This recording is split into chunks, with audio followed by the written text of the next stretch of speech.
con esto ya, Anael, ya puedes ver que soy experto, ¿verdad? Ahora en compartir la pantalla. Sí, Ah, bien, entonces la idea era que ustedes podían ver, si no lo conocían, ese concepto de alineación pedagógica que Biggs, bueno, y hay otros también que propusieron esa idea, entre las intenciones de aprendizaje, o los objetivos de aprendizaje, o las competencias, los podemos llamar como sea, son nuestras intenciones, ¿verdad? ¿A qué queremos formar? ¿Qué queremos que los estudiantes sean capaces de hacer? Y luego, en ese triángulo tenemos también el aspecto de cómo vamos a verificar que los estudiantes realmente desarrollaron esas competencias o lograron esos objetivos. Y esa es la parte de evaluación. Y claro, la tercera dimensión aquí, o el tercer elemento de esa alineación, es todas las decisiones que tomamos como profesor a proponer actividades de enseñanza y de aprendizaje que pensamos que van a ser los más idóneos para ayudar a los estudiantes a alcanzar los objetivos o desarrollar sus competencias. Esa es la idea de base.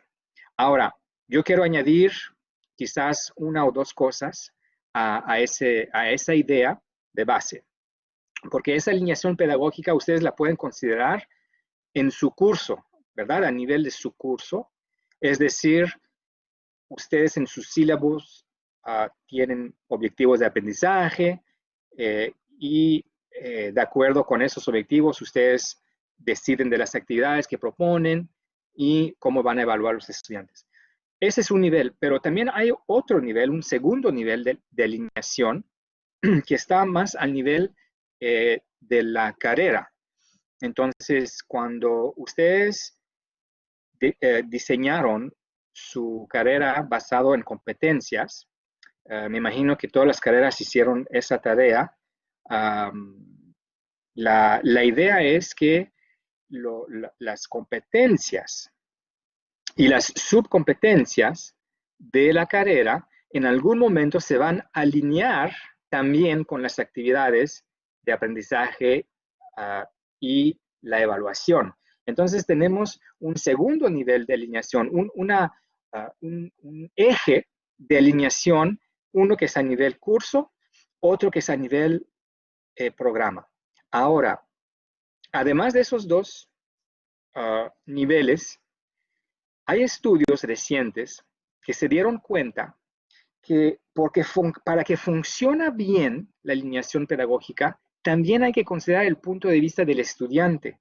Entonces, ellos se dieron cuenta, y les voy a compartir la referencia, hay varios autores, que el estudiante, la percepción que tiene de las actividades que uno le propone, de los objetivos que tiene que alcanzar y la evaluación, y es a partir de la perspectiva, de su percepción de todo eso, que la alineación pedagógica se considera bien hecha o coherente.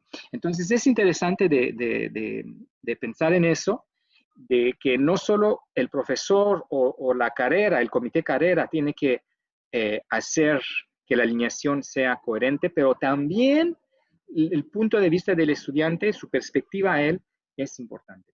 Entonces, eso era lo que quería añadir a esa idea de la alineación pedagógica, que es un concepto realmente sencillo. En ciencias de la educación es un concepto sencillo, pero sumamente importante a la hora de decidir de las actividades y cómo vamos a evaluar.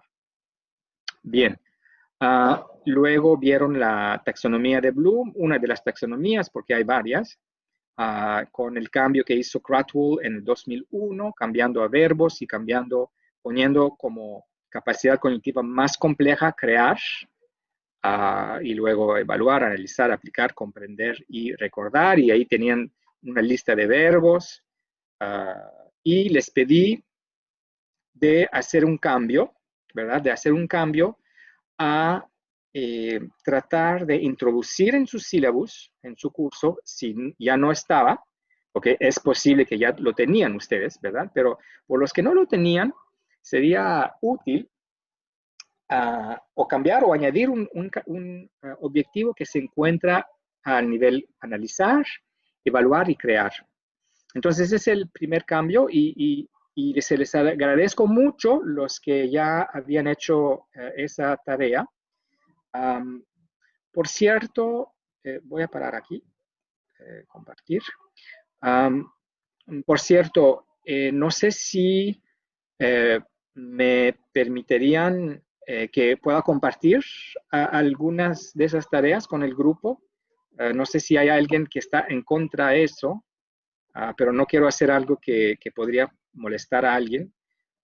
Entonces, voy a abrir al azar, ¿verdad? No sé, porque no todos veo el nombre, pero al azar voy a abrir uno para que ponga, nada más es para que podamos discutir, ¿verdad? Nada más, la idea es de, permítanme un momento, nada más que lo pongo en el buen lugar. Eh, ahí va, ahí va. Soy experto, pero no tanto, me va a decir ahora Nael, ya ves. Estaba seguro que me va a cachar en algún momento. Bien, Ahí está, ahí está. ahí está. Ok, entonces estaba en elementos conceptuales, en actividades y en el wiki.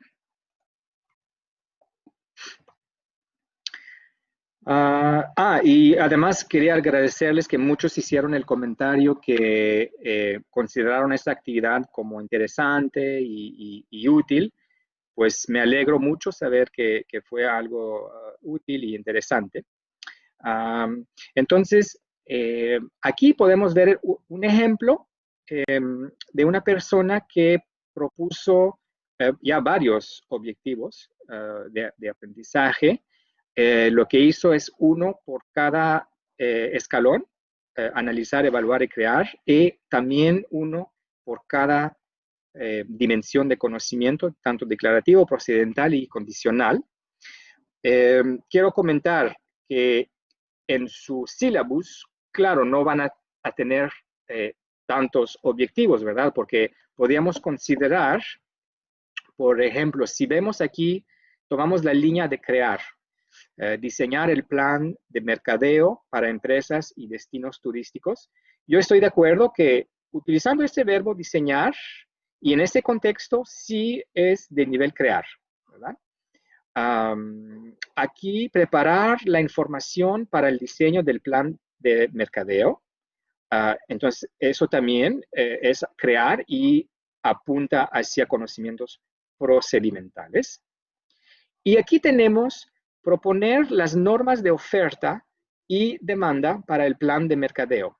Entonces, si yo tendría que escoger entre esos tres objetivos de aprendizaje para colocar en mi sílabus, ¿cuál, según ustedes, sería? ¿Sería el 1, que es diseñar el plan de mercadeo, el 2, preparar la información, o el 3, proponer las normas de oferta? ¿Cuáles de esos tres se les parece que va a ser el más pertinente colocar en el sílabo? Ahora tengo que ir a ver. El 1, el 1. Sí, el 1. Están. Ok. Bien, bien, bien. Ok, muy bien, muy bien. Ya, pueden, pueden ya, yo creo que ya estamos todos de acuerdo. Estamos todos de acuerdo. Y entonces, ¿qué pasa? ¿Qué sucede? Eso no significa que los estudiantes no van a tener que aprender cómo preparar la información para el diseño del plan del mercado. No quiere decir que los estudiantes no van a tener que aprender cómo proponer las normas de oferta y demanda. Pero ¿cómo podemos organizarlo? ¿Cómo podemos organizarlo? Y si consideramos, ¿se acuerdan de que el lunes hablaba de los trozos de información o de contenido? Podríamos colocar esos dos objetivos que se relaciona obviamente con ese objetivo y lo podríamos considerar, y voy a parar aquí, podríamos considerarlo como para utilizar la misma palabra que utilizan para competencias y subcompetencias, lo podemos considerar como un subobjetivo. Entonces, déjenme que les pueda yo compartir acá, este documento. Ahí voy. Acá. ¿Cuál es mi idea? ¿Cuál es mi idea detrás de esa? Entonces, eh, aquí en esa figura podríamos considerar las competencias, ¿verdad? Lo que ustedes llaman competencias, que está a nivel carrera, ¿verdad? Que está dentro del perfil de egreso, y cada competencia la han desglosado con subcompetencias, ¿verdad? Bueno, eso es al nivel carrera. A nivel micro, al nivel del curso, ustedes en su sílabus van a colocar los objetivos de aprendizaje. Eso no significa que no pueden aclarar a los estudiantes, y aquí lo nombré a nivel nano, que es por una sesión particular, ¿verdad? Aquí sería uh, nivel asignatura, eh, en, una, en una sesión o en una actividad, ¿verdad? Un subobjetivo de aprendizaje. Entonces, podríamos decir a los estudiantes, mira, la actividad que van a hacer hoy es tal subobjetivo que está relacionado con el objetivo de aprendizaje en el sílabus ¿verdad? Entonces, el estudiante se puede siempre ver la coherencia entre una actividad, cuál es la intención de aprendizaje, y todo eso con el segundo eje adentro de las competencias y subcompetencias, cómo se relaciona con al nivel del perfil de egreso, ¿verdad? Entonces, regreso acá a compartir el ejemplo.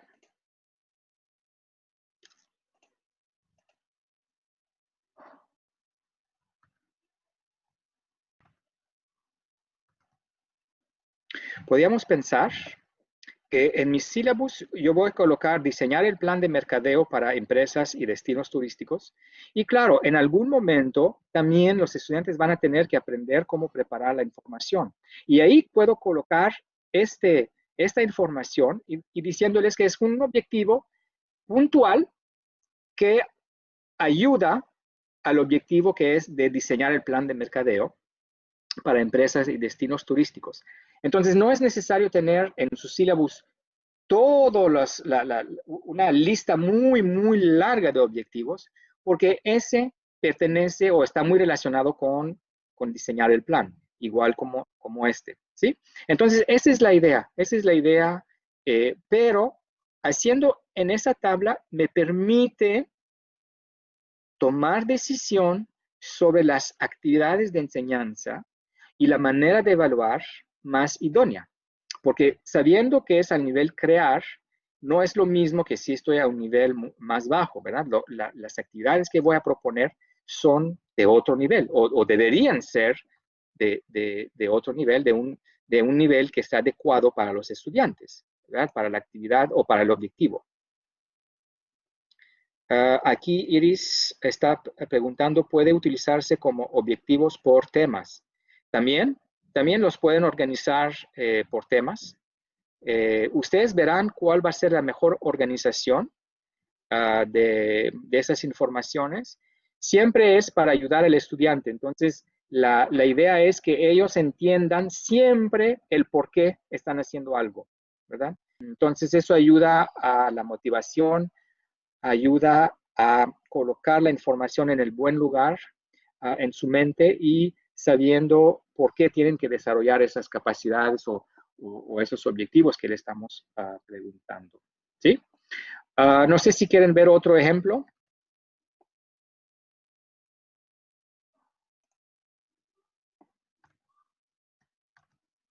¿Vemos otro ejemplo? Muy bien, ok. Entonces, otra vez al azar voy a abrir uno.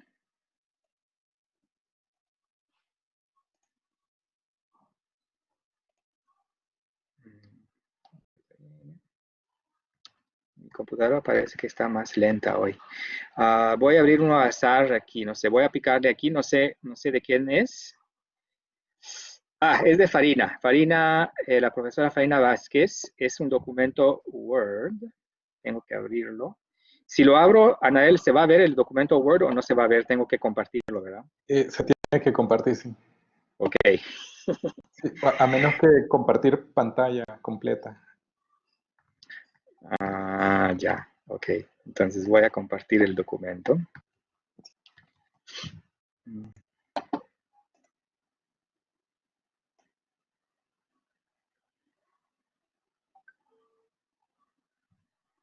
Lo encuentro.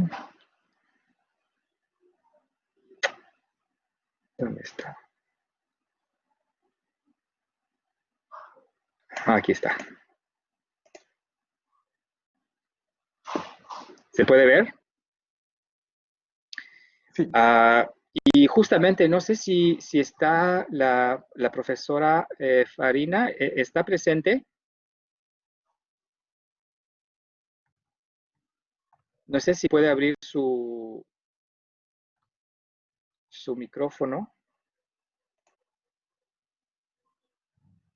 No sé si le dio tiempo de ir a ver mi comentario que le hice. Creo que le hice un comentario. ¿Sí lo vio?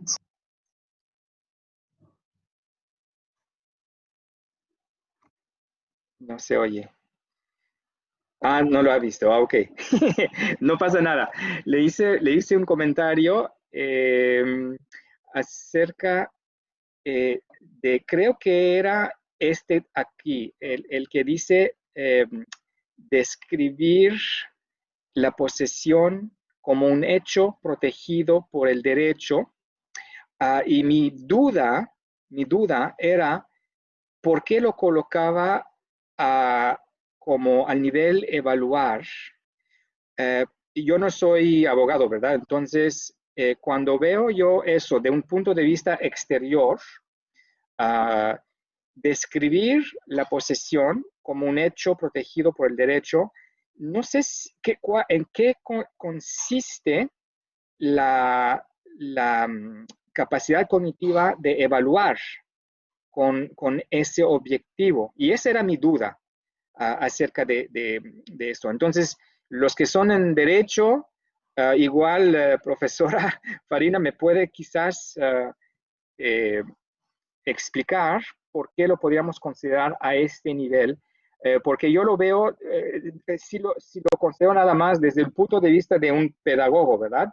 Describir la posesión me suena como el nivel comprender.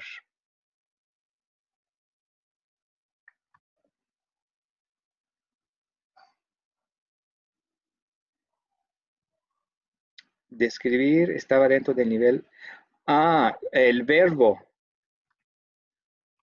Ok, ok. Eh, eh, eh, ok, sí, sí lo ve ahora.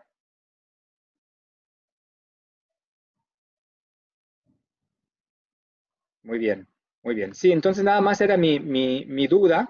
Um, um, y igual también con la de abajo, ¿verdad? Ambas, que es una capacidad de describir.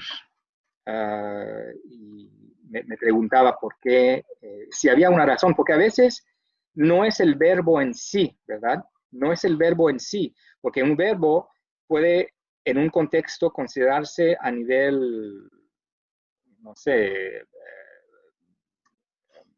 comprender, pero en otros contextos la manera de entender el verbo puede estar considerado como al nivel evaluar.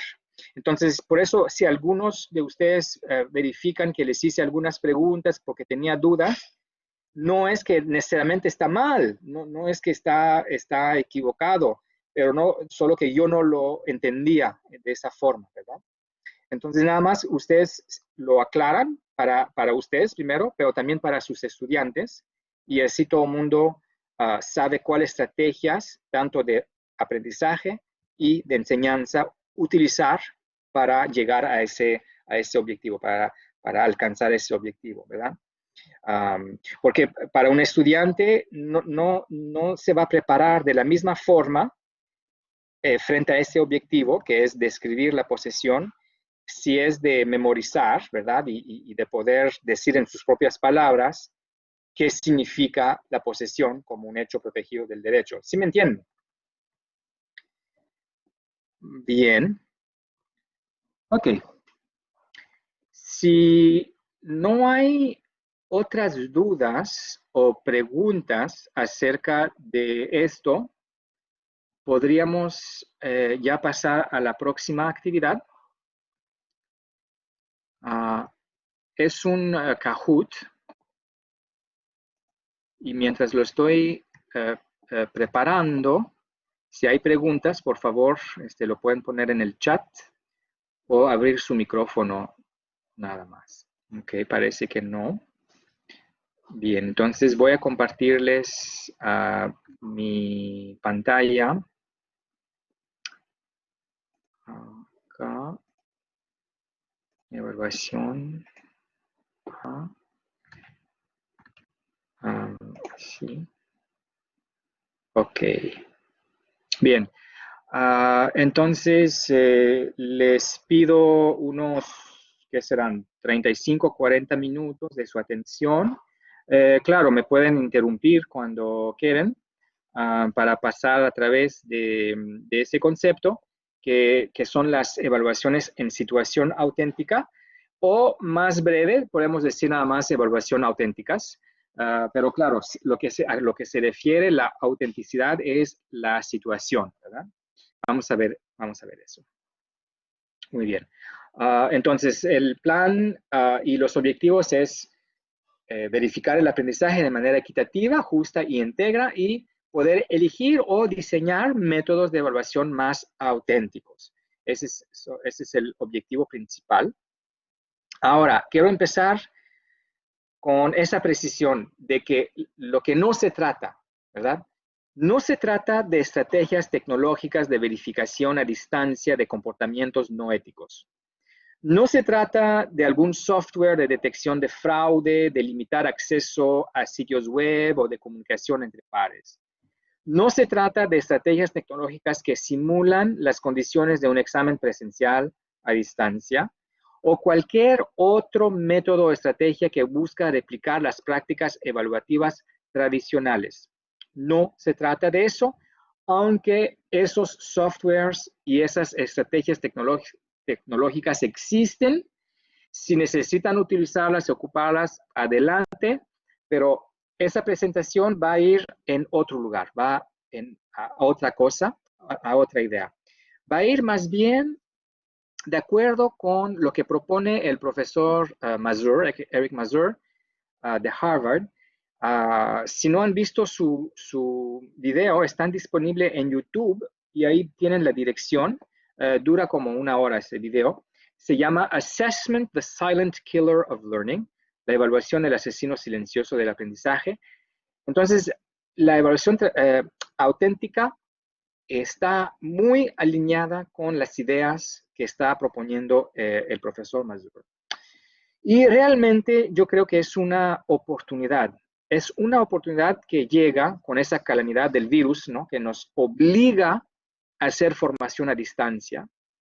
Yo creo que es un momento propicio para evaluar en la manera de evaluar a los estudiantes y quizás quedar un poco al lado esas evaluaciones más tradicionales que apuntan hacia conocimientos y aprovechar del hecho que si no los podemos estar vigilando a la hora que están haciendo la tarea de evaluación, ¿cómo podemos hacerlo, verdad? A distancia. Entonces, en pocas palabras, la evaluación auténtica es un proceso de recolección de información a partir de instrumentos basados en situaciones reales. La palabra aquí clave es situación real, que propone tareas complejas y que requiere estándares de desempeño y también criterios específicos para poder retroalimentar a los estudiantes, para ayudarles a ver si desarrollaron los objetivos de aprendizaje o si lograron desarrollar las competencias. ¿sí? Entonces, esa es una definición de lo que es la evaluación auténtica. Si la contrastamos con la evaluación tradicional, ustedes ya saben, ¿no? Evaluación tradicional se refiere más bien a la que está fuertemente basada en la capacidad de memorización de los estudiantes. Um, Hay probabilidad que los estudiantes puedan obtener la respuesta, la buena respuesta, aunque no la conozcan, ¿verdad? Porque pusieron una respuesta al azar. Un poco como la pregunta sobre en qué año se publicó el libro y que quizás algunos escogieron el año 2000 sin saber que realmente era el año 2000, ¿verdad? No representa cómo trabajamos o funcionamos en sociedad de verdad, porque cualquier profesional tiene acceso a sus recursos, a sus redes, ¿verdad? Entonces, ponerlos en situación donde no tienen acceso a eso no es la realidad. Utiliza la variable del tiempo limitado para discriminar. Muchas veces los profesores van a poner tantas preguntas que quizás en la hora o las 2 horas que tienen para contestarlas es casi imposible que las puedan contestar todas, ¿verdad? Y además, considerando el estrés que causa el tiempo limitado, que nos disminuye nuestras capacidades cognitivas. También comportamientos inadecuados o no éticos que quizás han visto por parte de sus estudiantes, hacen trampa, hacen plagio, etc. La calificación no representa tampoco la inteligencia global o lo que puede hacer una persona, ¿verdad? Su creatividad, sus cualidades, otros aspectos que son más difíciles a examinar, a medir a través de exámenes tradicionales. Y para mí, una cosa muy también importante que las estrategias de aprendizaje son de superficie, no profundas, y quizás después de unas semanas, unos meses, lo que se había aprendido ya se olvidó porque no fue algo trabajado de manera profunda o con estrategias profundas, ¿verdad? Así que ese enfoque de estrategias de superficie o estrategias profundas en la evaluación auténtica apunta más a estrategias profundas, sintetizar, parafrasear, combinar ideas, hacer mapas conceptuales, pensar de manera crítica, justificar sus acciones o sus decisiones. Todo eso son estrategias de aprendizaje más profundas y las que nos permiten tener en mente más tiempo los aprendizajes.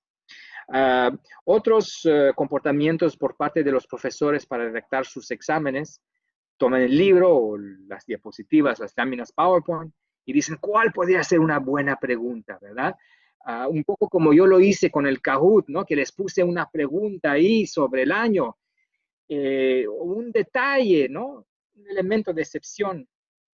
O redactar preguntas muy abiertas que uno no sabe claramente lo que quiere el profesor, ¿verdad?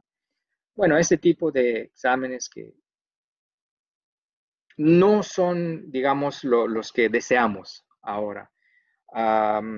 Otros aspectos aquí de las evaluaciones tradicionales, en el libro de Wiggins, no los voy a leer, ustedes pueden leer todo eso, pero ya yo creo que ya están entendiendo la distinción que quiero hacer entre evaluación tradicional y evaluación más auténtica, porque realmente el elemento principal o lo que distingue entre esas dos evaluaciones es esto, es aquí. En esa lámina, la evaluación tradicional va a buscar evaluar los conocimientos, ¿no? Si los aprendieron de memoria, si me lo pueden decir en sus propias palabras, si pueden aplicar los conocimientos en problemas cerrados, donde hay solo una respuesta posible, etc. Y del otro lado, la situación auténtica es más bien evaluar el manejo de situaciones complejas. Es decir, si yo coloco un problema abierto, una situación compleja al estudiante, ¿la podrá resolver con sus conocimientos? ¿Podrá utilizar y aplicar sus conocimientos de manera adecuada para darme una respuesta que tiene sentido y que me va a resolver el problema? Entonces, esa es una diferencia. Quizás la diferencia es un poco sutil, pero es sumamente importante esa distinción. Voy a ver, creo que hubo una pregunta.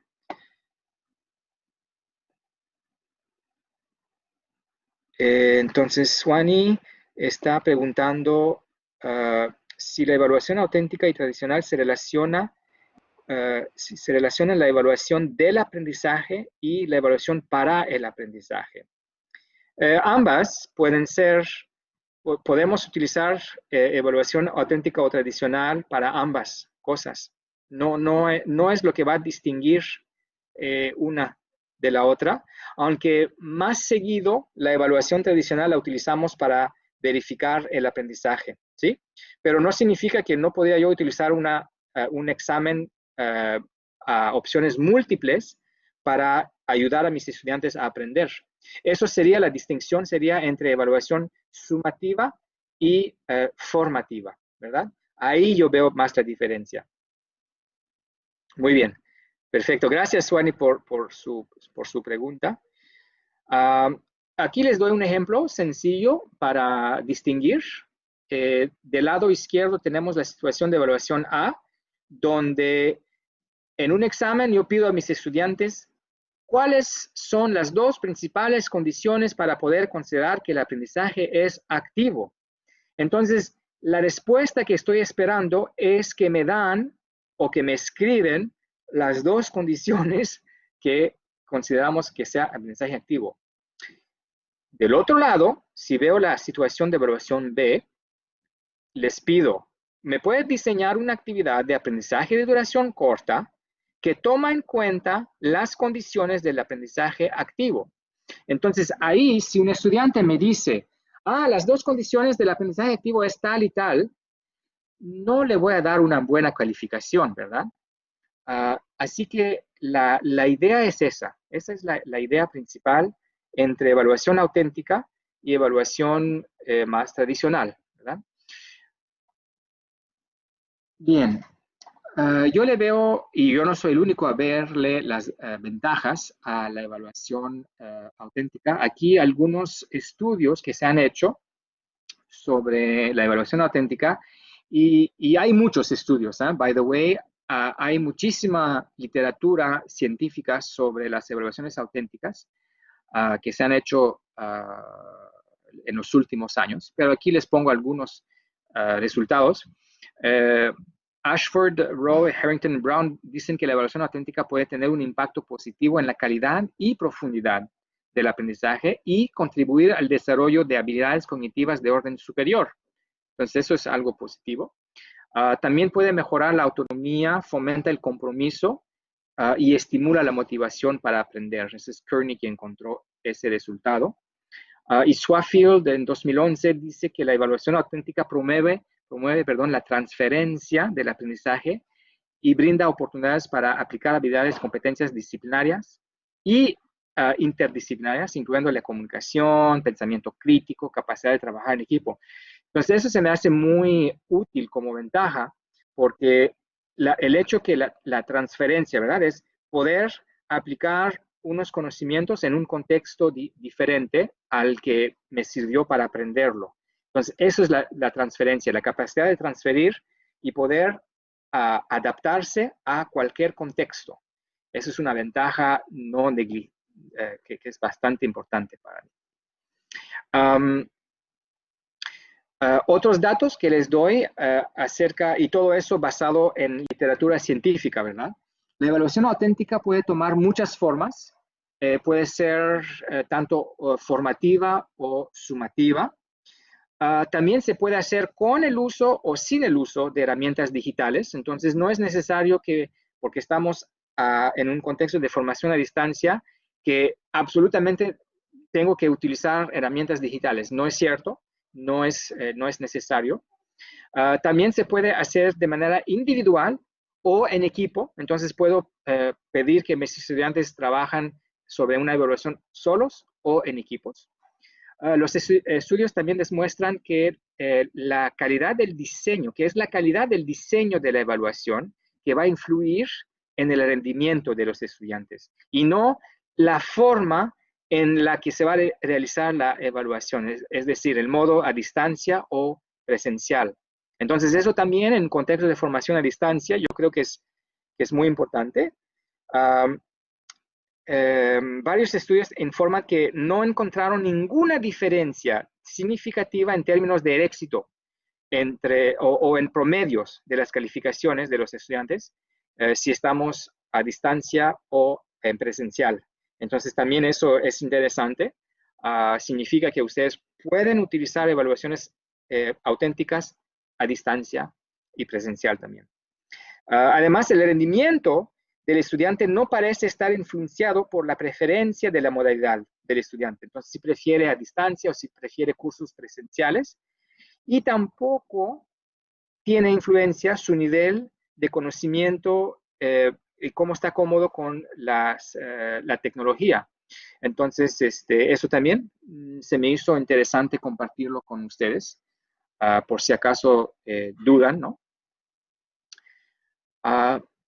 Bien, no sé si hay preguntas hasta el momento o si hay algo que no queda claro antes de que siga hablando sobre eso.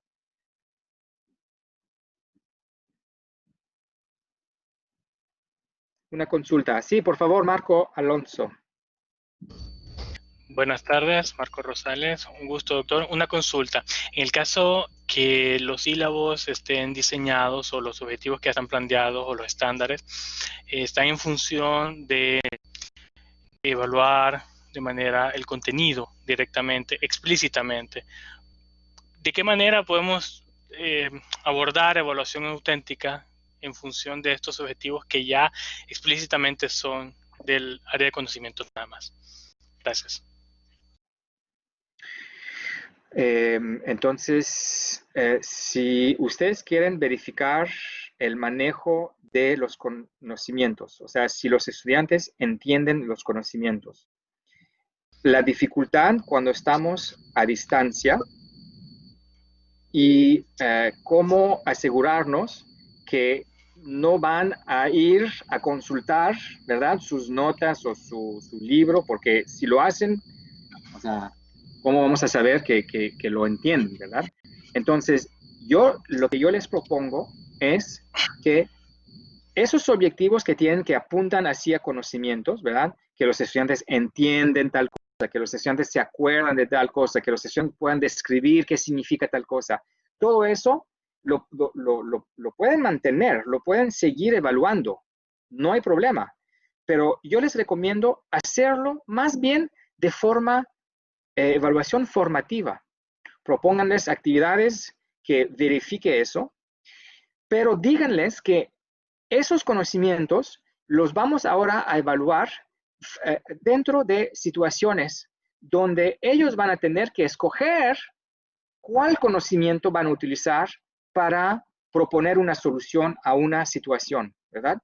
Entonces, la idea es esa, es de tratar de proponer situaciones, casos, problemas que estén abiertos y que les obliga a los estudiantes de utilizar esos conocimientos, ¿verdad?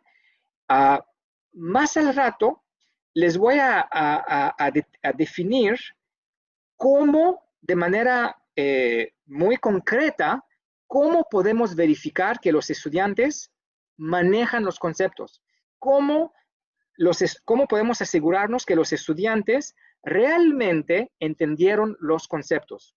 ¿Está bien? Entonces, si me permiten unos minutos más para llegar ahí, los aseguro que hay una solución. Y una solución no tan complicada, van a ver. No sé si había también la profesora María Elena que quería comentar algo.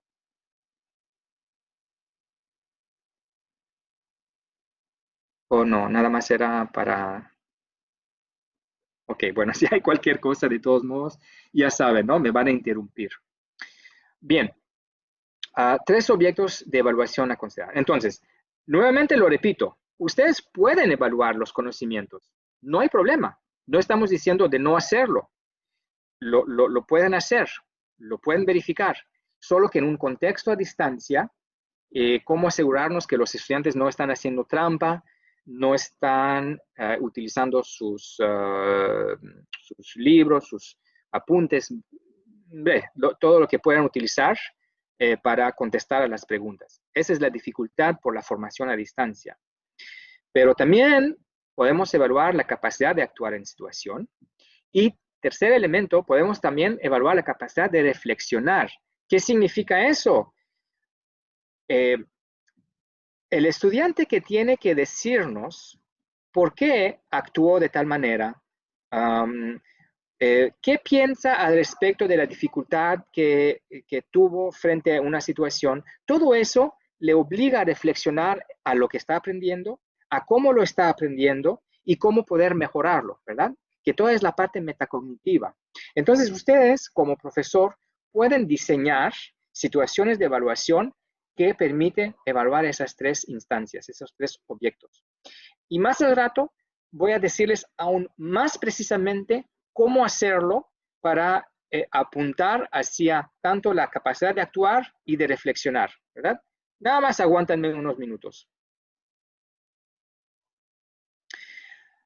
Entonces, el cambio que si no lo han hecho o si no, ya no lo tienen en sus prácticas evaluativas es incluir ahora evaluaciones más auténticas. Es decir, no solo pedir que los estudiantes repiten materia o que la aplican de manera cerrada, en problemas cerrados, pero que puedan resolver problemas o situaciones complejas o explicarnos situaciones complejas utilizando sus conocimientos, ¿verdad? Porque también eso puede ser considerado como una situación auténtica, ¿verdad? No es que le pido que me resuelva un problema, solo quiero que me explique por qué tal situación surgió, por qué esa situación pasó así, ¿verdad? Y eso lo obliga a analizar, lo obliga a evaluar, lo obliga a hacer esos pensamientos de orden superior, ¿verdad? Bien. Muller propuso, a ver, no sé si hay una pregunta.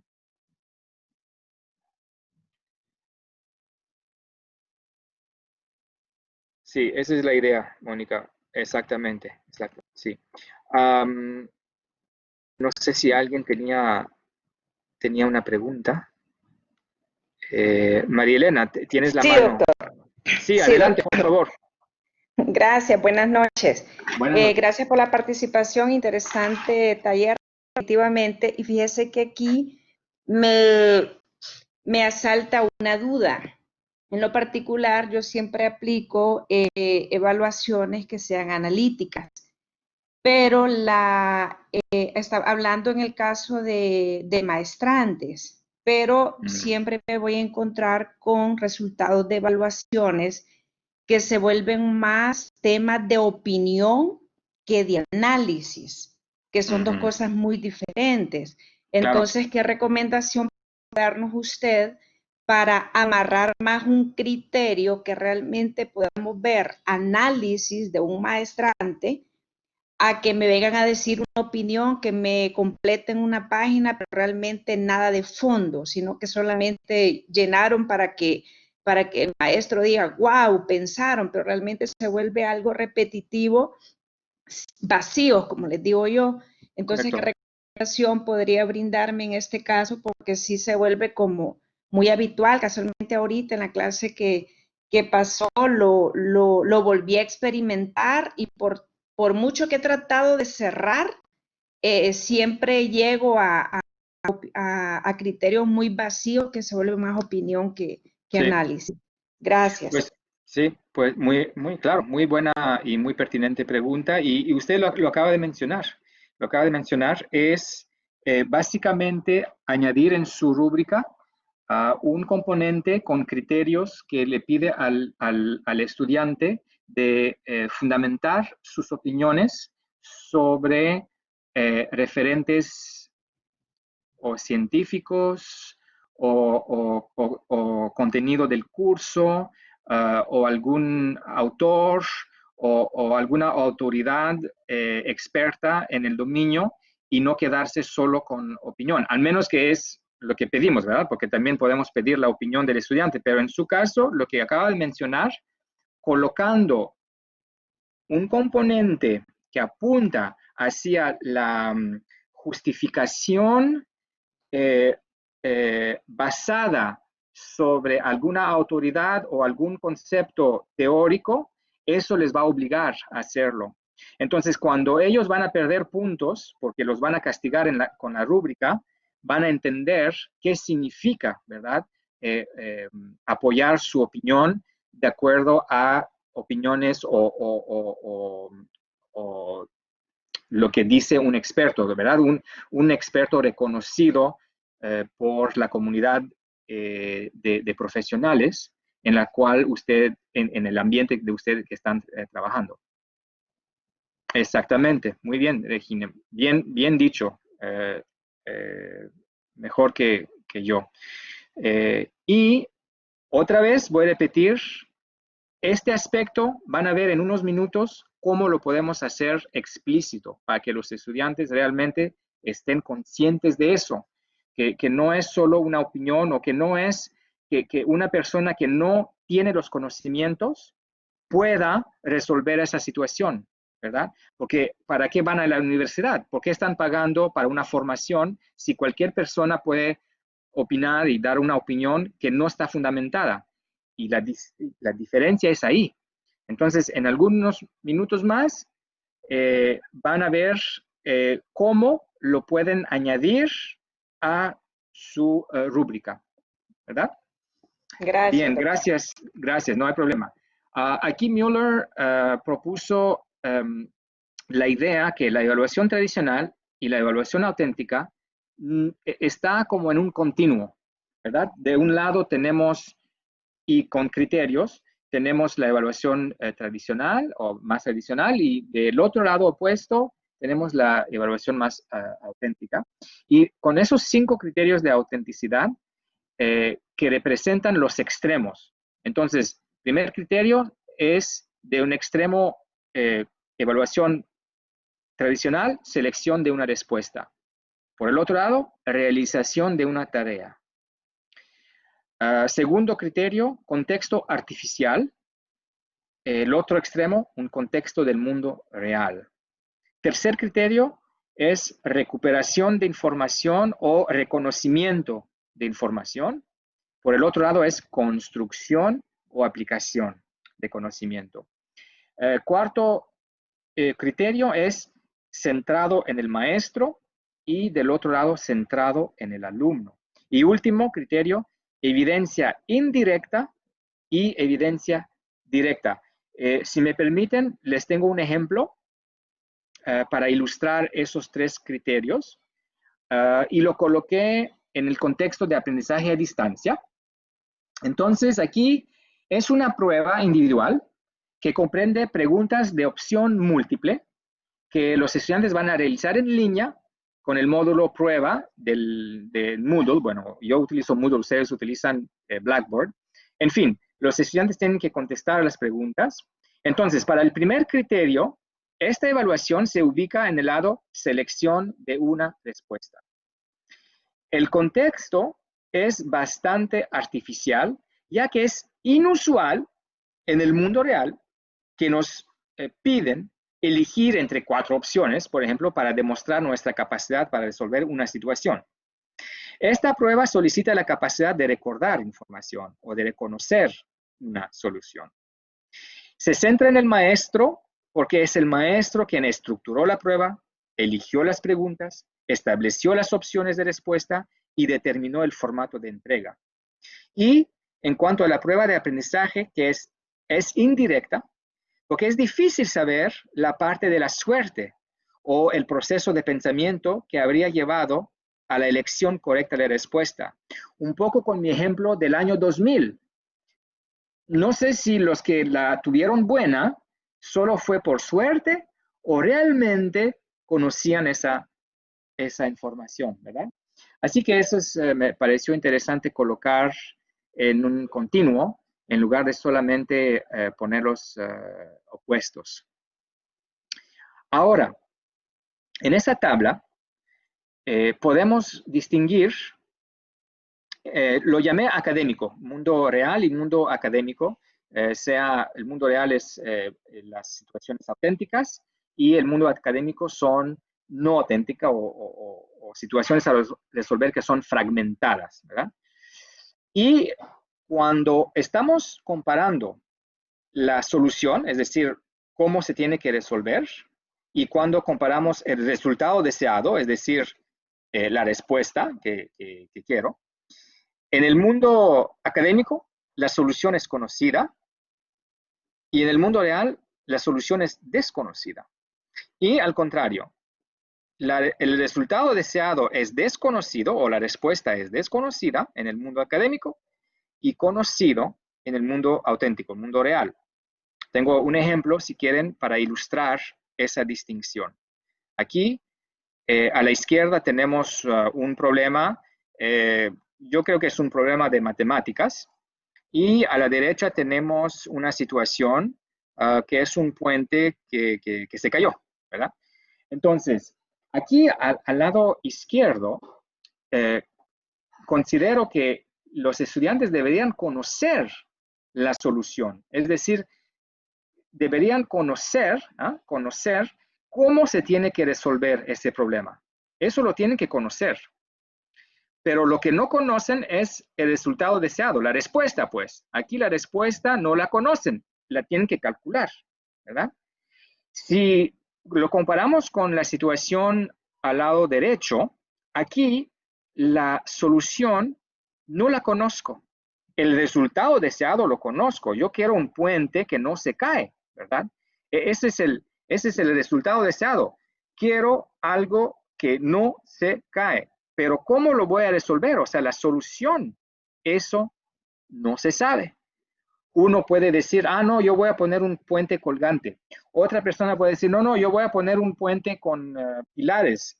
Otro va a decir, no, yo voy a poner otro tipo de puente, etcétera, ¿verdad? Entonces, esa es la diferencia entre evaluación tradicional y evaluación más auténtica. La posibilidad de tener varias posibilidades de resolver una misma situación, ¿verdad? Por broma aquí les pongo eso, ¿verdad? Si su respuesta la puedo encontrar en Google, probablemente que su evaluación es no auténtica. Ustedes, si hubieran puesto en qué año se publicó el libro de Uva y Fried en Google, estoy seguro que hubieran encontrado la respuesta el año 2000. Ahí está, evaluación no auténtica. Bien, Wiggins, aquí les dejo esa diapositiva que la puedan leer después en su tiempo, pero pone indicadores de autenticidad entre evaluación clásica, bueno, él la llama clásica, pero es tradicional, versus evaluación auténtica. Entonces ya les dejo leer eso en su tiempo, no quiero tomar más tiempo para ustedes son capaces de leer como yo. Al igual aquí, ¿no? Que las características de la evaluación auténtica, ¿cuáles son? Aquí hay algunas características. Básicamente es algo realista, que favorece el juicio, que exige que los estudiantes alcanzan un logro, ¿no? Tienen que hacer algo y no solo decidir, repetir o reproducir. Muchas veces replica situaciones de trabajo del mundo real. Y quería decir algo al respecto de eso. Puede ser real, ¿verdad? La situación que propongo puede ser real, pero también puede ser realista. Puede ser realista. Es decir, que quizás en el mundo real, la situación que tienen que resolver es mucho más compleja de la que yo propongo a mis estudiantes. Y lo hago adrede. Estoy quitando de manera artificial elementos de complejidad porque quizás mis estudiantes no están listos todavía para poder resolver realmente como un experto una situación tan compleja, ¿verdad? Entonces es realista, pero se acerca a la realidad. Propone tareas complejas, que exige varios tipos de saberes, conocimientos, habilidades, actitudes, etc. Pero el último punto aquí, el último punto para mí se me hace uno de los más interesantes. Y quizás algo que tienen que pensar para hacer que su práctica evaluativa puede cambiar quizás un poco, es que las evaluaciones auténticas generalmente van a favorecer la consulta, la práctica, la retroalimentación, la corrección, la mejora y una progresión. Eso entra en el ciclo desempeño, retroalimentación, revisión y nuevo desempeño. ¿Qué significa eso? Significa que el estudiante me va a proponer una solución, me la va a entregar. Yo le puedo retroalimentar y decirle, mira, aquí eso está bien, aquí quizás podías cambiar tal cosa, no consideraste aquí tal otra cosa, y se lo regreso para que lo pueda revisar y que luego puede tener un segundo desempeño que espero va a ser mejor que el primer desempeño, ¿verdad? Y todo eso forma parte de la evaluación que sirve para el aprendizaje y también la evaluación para verificar el aprendizaje. Entonces, la evaluación auténtica para mí es muy ventajosa para los estudiantes y para la formación en sí, porque le ayuda a alcanzar los objetivos y a desarrollar sus competencias. A ver, creo que hay una pregunta. María Esther, ¿hay una pregunta? Sí, buenas noches. Buenas noches, Buenas doctor. Me parece muy interesante el ejemplo que usted dio sobre el puente. Creo que usted mencionó que una evaluación auténtica puede considerar diferentes tipos de respuesta por parte de los alumnos. Entonces, al momento de calificar esa respuesta, ¿en qué nos basaríamos? ¿O no se considera, por ejemplo, una rúbrica para las evaluaciones auténticas? ¿O en qué nos basaríamos para poder calificar si son distintos tipos de respuesta? Bueno, excelente pregunta. Oye, ustedes hacen muy buenas preguntas, les felicito. Sí, excelente pregunta, porque claro, ¿cómo hago para ser justo y equitativo? ¿Se acuerdan que uno de los objetivos de la evaluación es tomar decisiones justas y equitativas, ¿verdad? Entonces, ¿cómo lo logro si dos estudiantes me entregan dos soluciones completamente diferentes, ¿verdad? Bueno, claro, usted lo mencionó, profesora María Esther, es adentro de la rúbrica. Los componentes que voy a colocar en la rúbrica es lo que me va a permitir ser justo y equitativo. Entonces, ¿a qué me voy a ir? Voy a ir a probablemente un criterio como la pertinencia de la solución, ¿verdad? Entonces, la pertinencia de la solución, en ambos casos, sirve, es útil, porque si el estudiante número 1 me entrega una solución diferente al estudiante 2, pero que ambas son pertinentes, las soluciones, ahí está. En la rúbrica yo reconozco que el trabajo hecho está bien hecho porque está pertinente o está adecuado o está. Entonces es a través de los componentes que van a colocar en su rúbrica y los criterios asociados a los componentes que va a permitir tomar decisiones acerca de la calidad del trabajo que me entregaron mis estudiantes. Por cierto, ustedes van a tener que, como tarea de diseñar una evaluación auténtica, y no estaba colocada, pero ya la coloqué hoy. Escribí un capítulo en un libro con unos colegas que trata de evaluación auténtica para evaluar las competencias. Y dentro de ese capítulo vienen detalles en cómo diseñar rúbricas. Lo que podría hacer también quizás es una cápsula audio para explicar un poco el funcionamiento y cómo redactar, cómo diseñar rúbricas. Entonces, me comprometo a hacerlo, pero ya desde ahora tienen acceso a ese capítulo.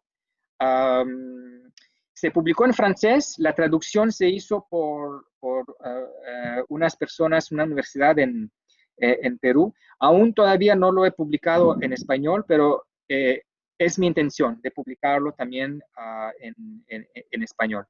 Entonces, ya tienen algunas herramientas que les pueda ayudar con eso. Bien. Muchas gracias. Gracias. ¿No, de qué? Ok, siempre hay que acordarse de eso, ¿verdad? La alineación constructiva. Bueno, voy. avanzar, porque el tiempo avanza. ¿Cómo hacerlo? ¿Por dónde empezar? Bueno, una forma relativamente sencilla de hacerlo es preguntarse cómo el alumno puede demostrar que ha logrado el objetivo de aprendizaje o desarrollar la competencia. Y por lo general necesitamos una evidencia, puede ser una evidencia material, un producto, algo que me entrega, o puede ser una evidencia inmaterial, un desempeño del alumno, por ejemplo. Puede ser un texto escrito, un video que el estudiante hace, una maqueta que me entrega, puede ser una presentación oral, ¿verdad? Eso sería una evidencia inmaterial. Así que no hay muchos limitantes a la evidencia que puedo yo considerar, porque acuérdense que el aprendizaje es un proceso y solo tengo acceso al producto para verificar si hubo aprendizaje o no, ¿verdad? Bien, les propongo aquí algunos ejemplos de métodos. Y como lo vieron en el video sobre evaluación, lo interesante es que los mismos métodos de enseñanza también pueden ser utilizados como métodos de evaluación. Así que si estoy utilizando el ABP, el aprendizaje basado en problemas, pues lo puedo también considerar como un método de evaluación, porque puedo proponer un problema que los estudiantes tienen que resolver. Realización de un mapa conceptual. El método de caso. Propongo un estudio de caso. Puedo tener simulaciones con softwares o con algoritmos, por ejemplo.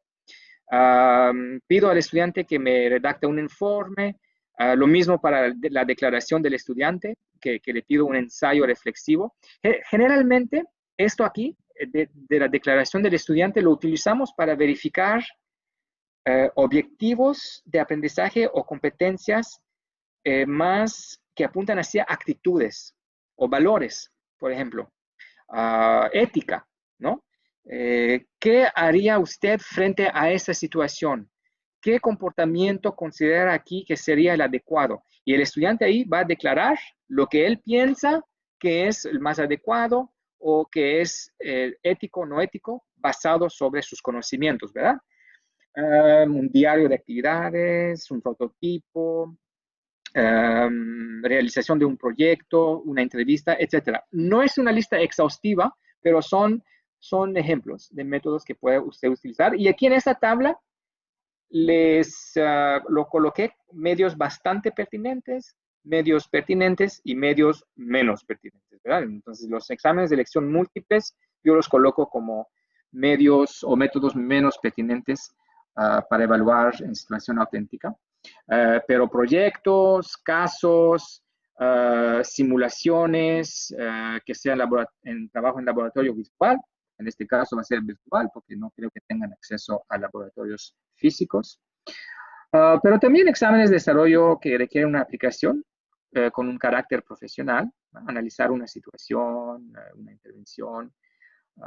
Bueno, ahí tienen otros ejemplos. Quiero terminar para dejarles tiempo de hacer preguntas y comentarios en darles esos pasos. Son pasos genéricos, generales, ¿verdad? Porque adentro de cada uno hay detalles, pero 8 pasos para considerar al momento de diseñar su evaluación auténtica. Y les tengo un ejemplo después. Entonces, los 8 pasos son, primero, bueno, claro, ¿cuál es el objetivo de aprendizaje que quiero evaluar o cuál es la competencia o subcompetencia que quiero evaluar? Idealmente está ubicada al nivel 4 y adelante, ¿verdad? Analizar, evaluar o crear. Luego, el punto 3, determinar cuál método de evaluación sería lo más apropiado para evaluarlo. Y luego, y ese es el punto clave, el número 4 es el punto más importante. Ustedes van a tener que o encontrar una situación auténtica o redactarla, ¿verdad? Si no existe. El punto número 5, redactar las instrucciones y determinar las responsabilidades de los estudiantes por esa tarea. El punto 6, decidir cuál será la evidencia, un producto, un texto, una maqueta, una actuación, etc. Luego, 7, prever los recursos necesarios. ¿Qué es lo que van a tener acceso los estudiantes? Una guía, unos sitios web, las rúbricas, cuánto tiempo tienen para hacerlo, algunos espacios particulares, etc.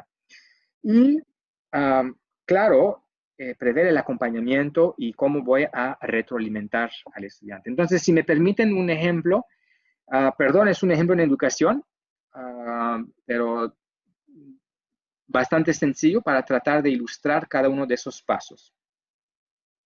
Entonces, el objetivo aquí es, o la competencia es, diseñar actividades de aprendizaje activo pertinentes y adaptadas a las necesidades de los alumnos. La considero como ubicada al nivel 6 adentro de la taxonomía de Bloom, porque van a tener que crear, entonces diseñar actividades es crear. El punto 3, el método que voy a utilizar es el estudio de caso. Y aquí es la situación. Entonces, el caso, en este caso, es mi situación auténtica. Aquí está, la voy a leer. Es muy breve, ¿verdad? Ustedes, su situación puede ser mucho más amplia, mucho más larga, tener mucho más detalles y elementos a considerar. Pero por el ejemplo, nada más, aquí les voy a leer. Usted es nueva profesora en el Departamento de Didáctica de la Universidad Pedagógica. Sus estudiantes de ese semestre se encuentran en el penúltimo año de su carrera. La mayoría de ellos se dedican a la docencia secundaria y han tenido la oportunidad de participar en prácticas en escuelas secundarias en áreas urbanas. Ninguno de ellos tiene experiencia práctica en escuelas de provincia y con estudiantes que tienen dificultades de aprendizaje. Sabiendo que su próxima práctica profesional tendrá esas características, usted tiene que planificar 3 actividades de aprendizaje activo. Entonces, esa tarea yo les voy a permitir que la hagan o de manera individual o en equipos de 2 personas. Primero tienen que identificar la materia que quieren enseñar. Va a ser matemáticas, historia, idiomas, etc. Luego quiero que me precisen cuál es el contenido y los conceptos relevantes de esa lección, los objetivos de aprendizaje, el vínculo con la demás materia y la utilidad del contenido.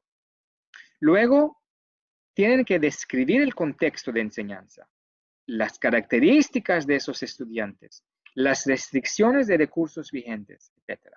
Para eso tienen que hacer una investigación. En este caso va a ser solo una investigación bibliográfica, no los voy a mandar en las escuelas, pero idealmente los podía mandar en las escuelas, pero no podemos ahora, para identificar de manera realista estas informaciones. Como responsabilidad, tienen que buscar información sobre las escuelas ubicadas fuera de zonas urbanas y pueden consultar la siguiente página web. Tienen que diseñar 3 actividades de aprendizaje activo en relación con los nuevos conceptos o nuevo contenido de su materia. 2 son de corta duración, es decir, menos de 15 minutos cada una. Y una es de larga duración, es decir, con mínimamente 2 horas. La evidencia será un reporte escrito, por una parte, y también quiero que hagan una presentación oral de duración de 20 minutos para que me puedan describir su proceso de elaboración. Los recursos necesarios, bueno, les voy a dar 7 semanas para hacer eso. Les doy una guía, es un documento donde se escribe la tarea que tienen que realizar, las indicaciones sobre las escuelas, las informaciones que necesitan encontrar, los sitios web, etc. Y punto 8, cómo voy a acompañar y cómo voy a retroalimentar es de la manera siguiente. Primero, les pido un borrador en la semana 2 que me van a entregar y tengo una rúbrica resumida para retroalimentarles su trabajo. Luego, les voy a pedir que se reúnen conmigo por una reunión de progreso en la semana 4 y ahí nada más vamos a discutir entre el profesor y el alumno y los alumnos. Y les tengo una rúbrica de evaluación completa para el reporte escrito y también les tengo una rúbrica para la evaluación de la presentación oral. Ahí está. Ese es el ejemplo.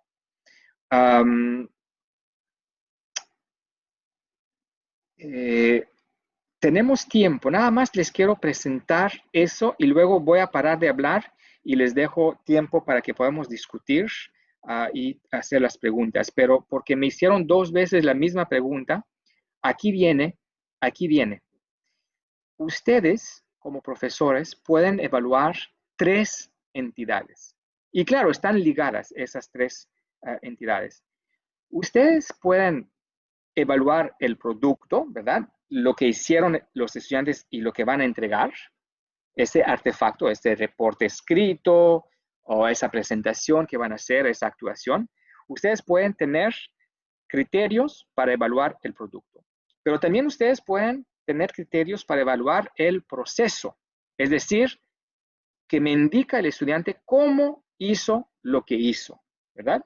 Entonces, eso es el proceso.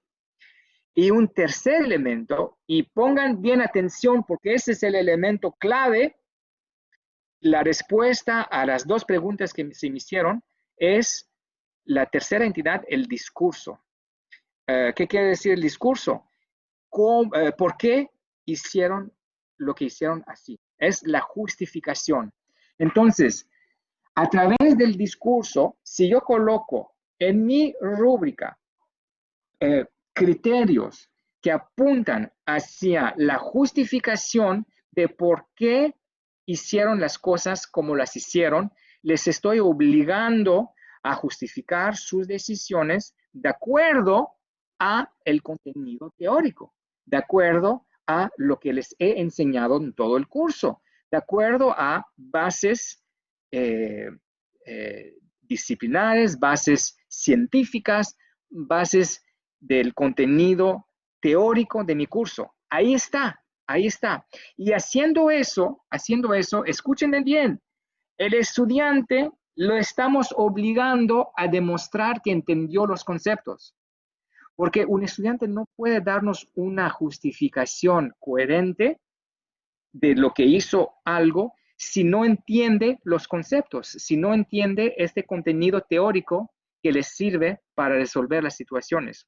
Entonces, gracias a esas 3 entidades, básicamente podemos evaluar 5 escalones de la taxonomía de Bloom. Podemos evaluar su comprensión, podemos evaluar su aplicación, podemos evaluar el análisis, la evaluación y también crear, ¿no? El nivel más alto. Quizás el primer escalón de recordar por memoria, quizás no lo podemos hacer, pero para mí no es importante, porque la información se encuentra hoy, tienen acceso a todo, ¿verdad? Pero todo lo demás, imagínense, con una evaluación es tan global que puedo evaluar todos esos aspectos. Entonces, voy a parar de hablar. He hablado mucho otra vez, porque les quiero escuchar a ustedes.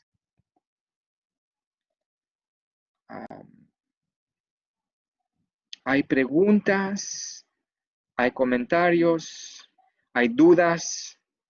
Me quieren echar tomates o huevos, no sé qué echan allá. ¿Hay alguien que quiere compartir?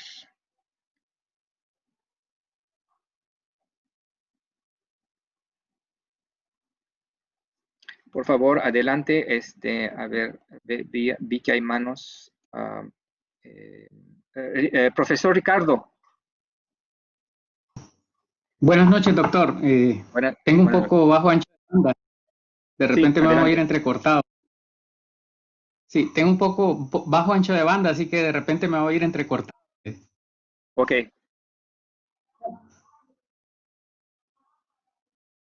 Sí. Bueno, adelante. Si no, voy a poner la pregunta. No, pero adelante. Si hay algo que no se oye, yo le voy a decir que me lo repite, pero sí se logra oír. Ok. Hemos visto que las ventajas de la evaluación significativa, pero aquí yo siento un conflicto entre los paradigmas que se manejan en las instituciones y de un tipo. ¿Por qué? Le voy a decir el por qué. Generalmente en las instituciones se dice, se va a hacer un examen tal día y va a durar tantas horas. Y el examen va a tener esta forma. Y ya eso ya es un elemento condicionante que obliga al no necesariamente a hacer un tipo de evaluación, pero sí ya está como amarrado digamos, a tener que seguir ese paradigma, aunque usted quiera aplicar otra. En este caso, pues, estoy tratando de ser lo más realista posible, porque no solo trabajo en una institución y eso ocurre. Te dicen, no, ok, tú tienes que seguir estos parámetros, la evaluación será tal día y deberá ser 1 hora.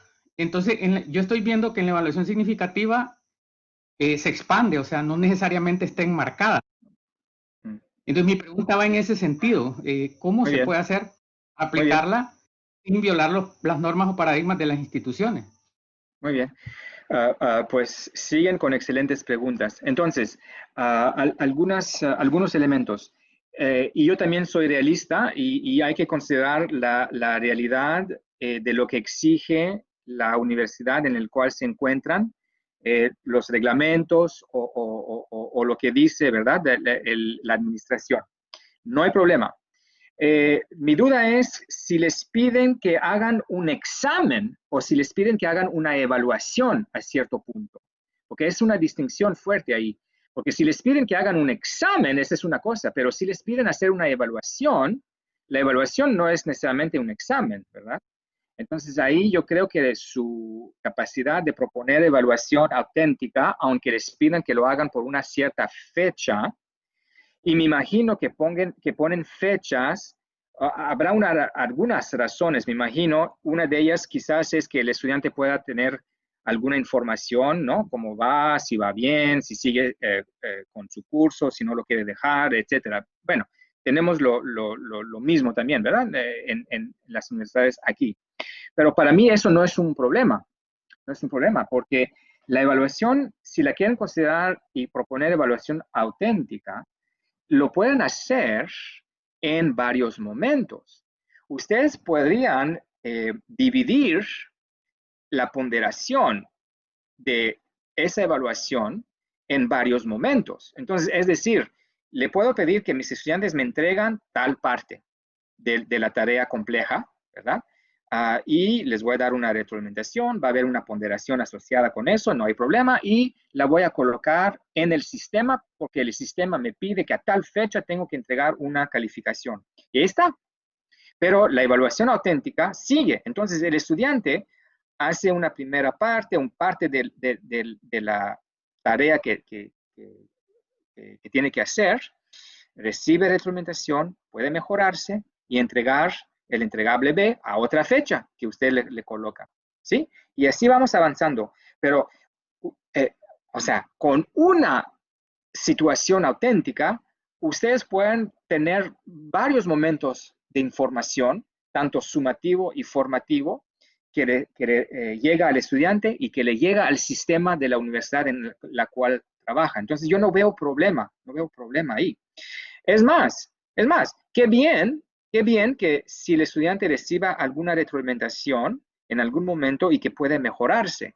Porque para mí lo que cuenta es que el estudiante ha aprendido, es dónde se encuentra el estudiante hoy, lo que puede hacer el estudiante hoy. Lo que hizo en el pasado, bueno, lo hizo, está bien, y ya pasó, pero ya se mejoró. Ya sus capacidades son mejores, ya sus conocimientos son mejores y ya puede tener un desempeño mejor. Así que yo no veo problema con eso. Es más, yo quiero que mis estudiantes tengan buen desempeño, ¿verdad? Entonces, nada más asegúrense que no vayan contra lo que dice su reglamento en su universidad, entregan la información que ellos piden, pero eso no significa que no puede o utilizar la evaluación auténtica, ¿verdad? No sé si eso queda claro o si todavía queda una duda ahí, profe. Está claro, doctor. Muchas gracias. Perfecto. Ok, muy bien. No sé si había otra persona que tenía la mano alzada. Sí, de finanzas, el profesor Carlos.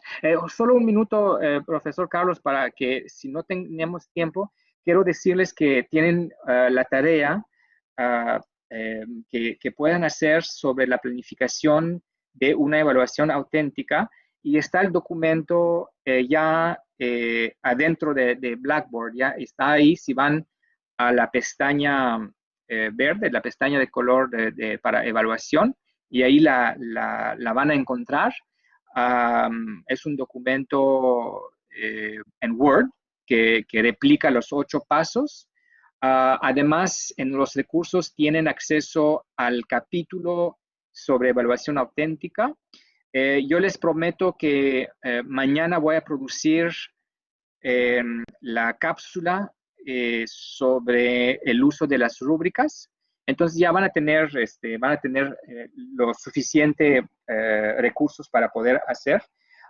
Y la fecha de entrega, bueno, eso es de ustedes, ¿verdad? Aquí no hay ninguna obligación. El sistema no me pide entregar ninguna calificación, ¿verdad, Anael? Ninguna calificación. Entonces, si lo pueden hacer para el viernes o empezarlo y aunque no está terminado, no pasa nada. Pero si quieren recibir cualquier retroalimentación por mi parte, pues tenemos hasta el próximo viernes, ¿verdad? Y como lo dijo el rector, la evaluación es uno de los aspectos sobre el cual nos vamos a detener un poco más. Así que no hay problema, ustedes lo hacen con su tiempo. ¿Sí? Muy bien, entonces, profesor Carlos. Sí, muy buenas noches. ¿Se me escucha, doctor? Muy bien. Bien, realmente estoy bastante sorprendido con el nivel que estamos llevando con respecto a la evaluación auténtica.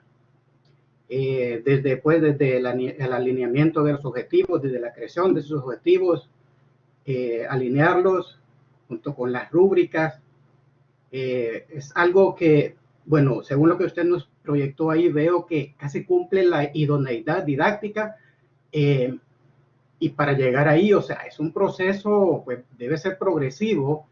Le cuento que yo actualmente estoy haciendo un trabajo de tesis en matemática educativa. Estoy presentando, que ahora estoy sacando otra maestría en matemáticas, que esa es mi área en la que estoy actualmente. Muy bien. Y pues el diseño de las rúbricas de esos instrumentos, óigame, tomó mucho tiempo realmente, y aún requiere revisión para arañar esa idoneidad, pues porque definitivamente que estamos en un proceso nosotros de llegar ahí, pues de tratar de ser lo más equitativo con el estudiante a fin de que posibilite pues realmente el aprendizaje de él y la buena evaluación. Pero la pregunta es, ¿cuánto tiempo le tomó a usted, o sea, diseñar, por ejemplo, esta actividad que nos mostró allí? Porque sí la veo que está bien detallada, está bien, tiene una guía perfecta, tiene los recursos, tiene dónde acudir, pero para llegar a eso, imagínense, con cada tema, háblenos de tiempo, corregir algo para diseñar una clase específica o una sesión de repente de una semana, porque veo que sí hay trabajo que hacer. Sí. No, y además no es completa ahí, es nada más es sintético, ¿verdad? Porque el alumno necesitaría mucho más informaciones para poder lograr hacerla bien. Pero tiene usted razón.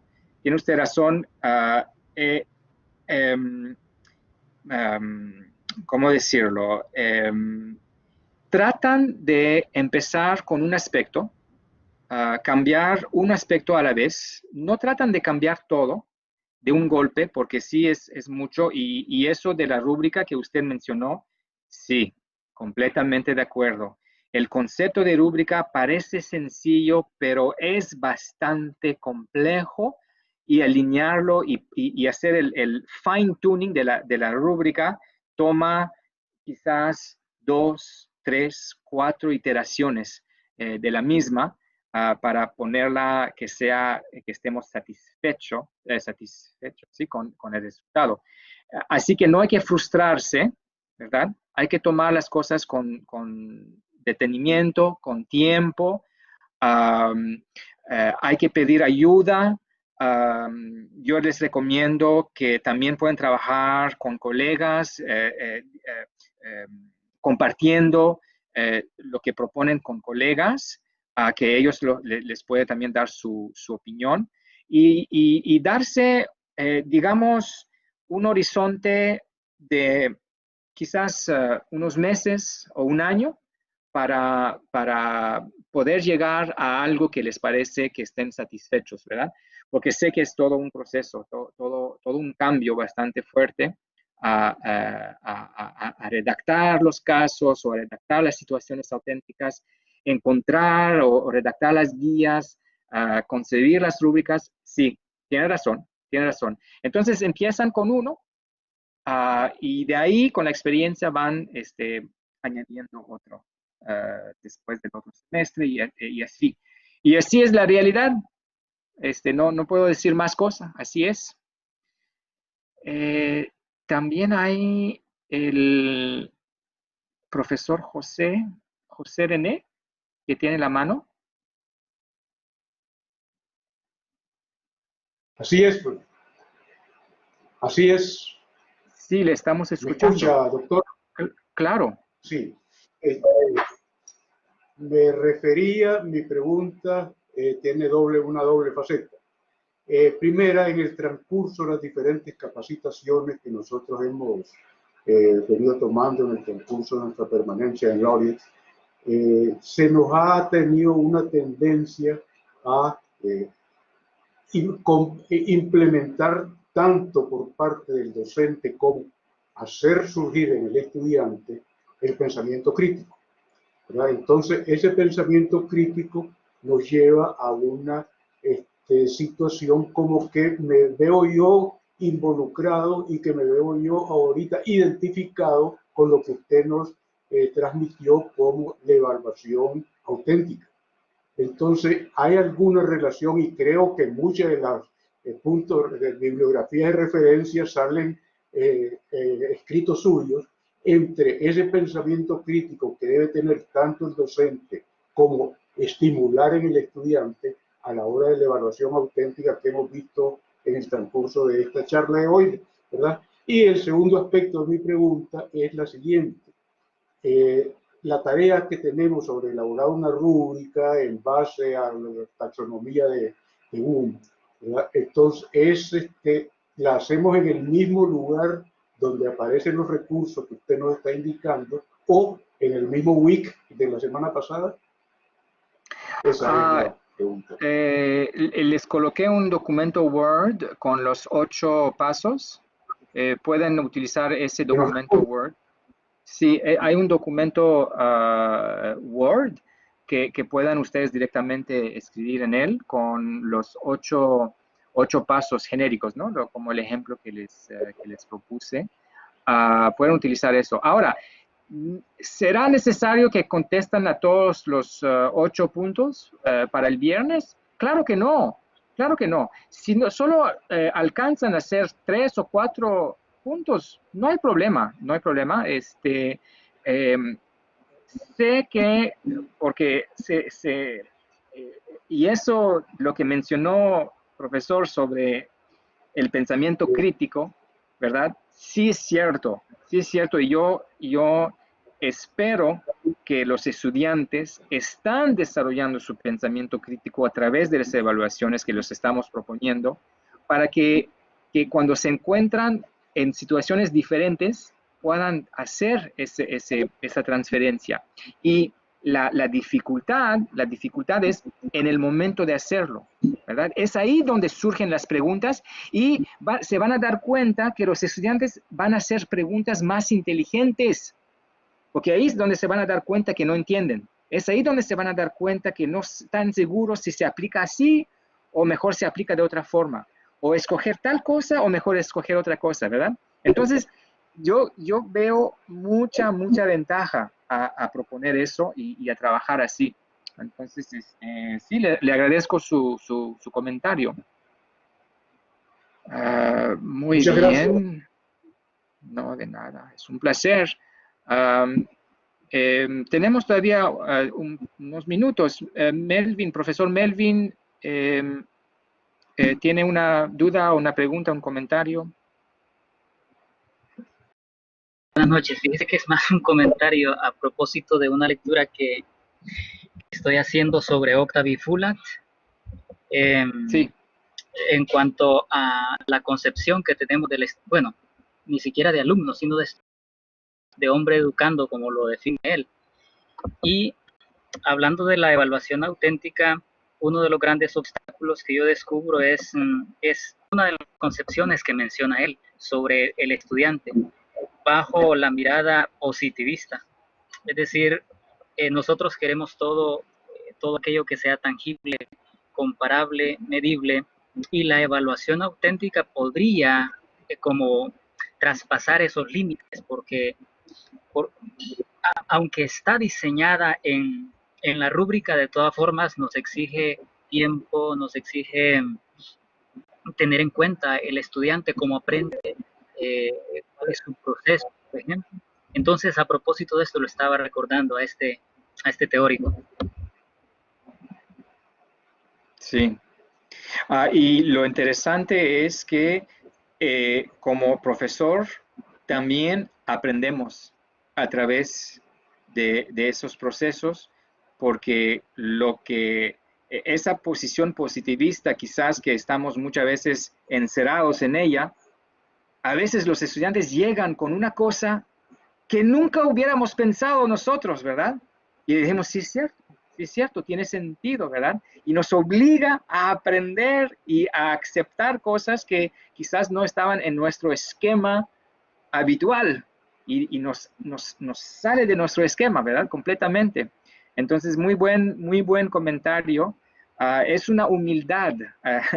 Hacer evaluación auténtica nos obliga a ser humildes porque hay que aceptar que no conocemos todo. Hay que aceptar que podemos aprender nosotros también acerca de cosas a través de ese proceso. Así que sí es muy cierto lo que usted acaba de mencionar, profesor. Muy bien, ya llegamos al término de las 2 horas por hoy. Los voy a dejar a ir a descansar. El viernes vamos a tocar el diseño pedagógico y ver algunos ejemplos por los que lo habrán tenido tiempo de proponer su diseño, su planificación, perdón, de una evaluación auténtica para que podamos compartir, ¿verdad? A través de esos ejemplos. Otra vez les agradezco que aceptan de compartir con los demás y pues ya, nada, les deseo buenas noches y muchas gracias otra vez. Una última cosa, Anael pudo extraer los comentarios del chat, entonces lo que yo propongo, no sé si están de acuerdo, que los coloquemos adentro de Blackboard. Si quieren ustedes consultar los comentarios, lo podrían hacer. Sí, está bien también contigo, Anael. Sí, está bien. Ok, perfecto. Bueno, gracias a todos y buenas noches.